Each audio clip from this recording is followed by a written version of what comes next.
તો મારા ભાઈઓ આ પિન્ટુ કોળીએ કહેવામાં આવતો જયેશ આહિરને અપશબ્દ બોલ્યા છે મિત્રો, કહેવામાં આવતો અને અપશબ્દ બોલીને તેને સંબોધ્યા છે અને કહેવામાં આવતો સમાધાન વિશે પણ કંઈક આવી વાત કરી છે મિત્રો। તમે તો આ પેલા વિડીયો જોઈને તમારા મિત્રો સુધી જરૂર શેર કરી દેજો અને આ મિત્રો વાત કરું તો આ પિન્ટુ કોળી વિશે તમે એક શબ્દ કોમેન્ટ બોક્સમાં જરૂર લખતા જજો મિત્રો। પહેલા તો તમે વિડીયો ધ્યાનથી જોઈ લો મિત્રો। કોળી સમાજનો સિંહ અને બાપજી બોલે ને એટલે વાર્તા પૂરી। આ વિડીયો જયરાજ લુખ્ખા સુધી પહોંચવો જોઈએ અને બાપજી ક્યારેય સમાજની વાતમાં સમાધાન નથી કરતા, એટલે જયરાજ લુખ્ખા તું સમાધાનની વાત ભૂલી જજે અને સાંભળો બાપજી શું કહી રહ્યા છે। ભાઈ સાથે સાથે કારણ કે એવી પણ એક ચર્ચા આવે છે કે સમાધાન થઈ જાય, કારણ કે આ પહેલા પણ આવા ઘણા બધા કેસ થયા છે જેમાં સમાધાન થઈ જાય છે।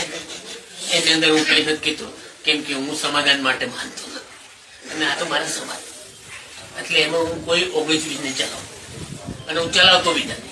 સમાજની વાત હોય ને હું પેલો પ્રથમ પરસોત્તમ સોલંકી ભાઈ